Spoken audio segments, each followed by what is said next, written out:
Salam bersama Bu Yayu. Oke, yes, Allahu Akbar. Baik teman-teman, berjumpa lagi di pembelajaran PAI. Bu Yayu akan melanjutkan cerita yang kedua ya teman-teman ya, yaitu cerita Nabi Syuaib alaihi wassalam. Nah teman-teman, ada yang tahu tidak cerita Nabi Syuaib alaihi wassalam? Nah kita saksikan sama-sama ya. Cekidot. Kisah Nabi Syuaib alaihi salam. Nama lengkap Nabi Syuaib alaihi salam adalah Syuaib bin Mikil bin Yasjir bin Madian bin Ibrahim. Nabi Syuaib diutus Allah Subhanahu wa taala untuk berdakwah di negeri Madian. Penduduk Madian adalah golongan bangsa Arab yang tinggal di sebuah daerah bernama Ma'an yang terletak di pinggir negeri Syam. Penduduk Madian terdiri dari orang-orang yang tidak mengenal Allah, Tuhan yang Maha Esa. Penduduk Madian saat itu gemar berbuat curang, licik, tidak jujur, dan tidak adil. Salah satu contoh perilaku curang penduduk Madian adalah mereka gemar mengurangi timbangan dalam praktik jual beli. Mereka mengurangi takaran atau timbangan dalam berdagang. Penduduk Madian sudah lama melupakan ajaran Nabi dan Rasul yang diutus sebelumnya. Mereka tidak percaya adanya Allah Subhanahu wa taala. Mereka pun menyembah hutan dan aikah, yaitu sebidang padang pasir yang ditumbuhi pohon dan tanaman. Pada masa itu, penduduk Madian berada dalam kesesatan dan kemungkaran.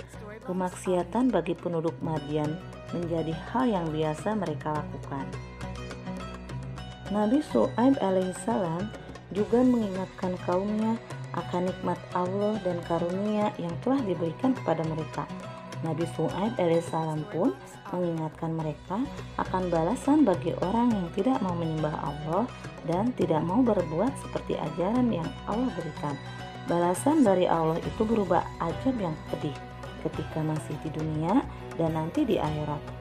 Bahkan akan mencabut nikmat dan karunia-Nya yang telah diberikan kepada mereka. Kegigihan dan semangat Nabi Syuaib alaihissalam dalam berdakwah itu membuat penduduk Madian yang ingkar dan marah. Mereka mendatangi Nabi Syuaib alaihissalam dengan mengancam akan menyiksa dan merajam Nabi Syuaib alaihissalam jika tidak mau menghentikan dakwahnya. Akan tetapi Nabi Syuaib alaihissalam tidak merasa takut dan meyakini dengan sepenuh hati bahwa Allah akan menolong dan melindunginya.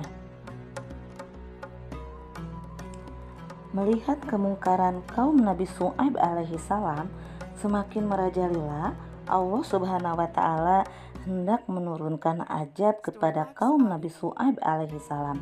Sebelum azab itu diturunkan, Allah Subhanahu wa taala memerintahkan Nabi Syuaib alaihissalam dan pengikutnya untuk pindah dari negeri Madian. Azab Allah datang menimpa penduduk Madian. Mula-mula mereka diserang udara yang sangat panas sehingga mereka keluar dari rumah masing-masing untuk mencari udara segar. Akan tetapi dimanapun mereka berada, udara tetap terasa panas hingga menyesakkan dada dan napas mereka. Saat mereka kebingungan, tiba-tiba tampak awan hitam menaungi kawasan lembah. Mereka gembira melihat awan itu. Mereka mengira awan itu akan mendatangkan hujan dan hawa sejuk yang mereka rindukan. Namun, dugaan mereka salah karena tanpa diduga, angin kencang datang dengan menghempas dan melempar mereka ke segala penjuru. Pada saat itu, dari awan yang hitam pekat itu, kilat, petir, dan guntur menyambar saling menyusul. Penduduk negeri Madian yang durhaka itu pun binasa. Atas pertolongan dan rahmat Allah Subhanahu wa taala, Nabi Syuaib alaihi wasallam dan para pengikutnya yang beriman selamat.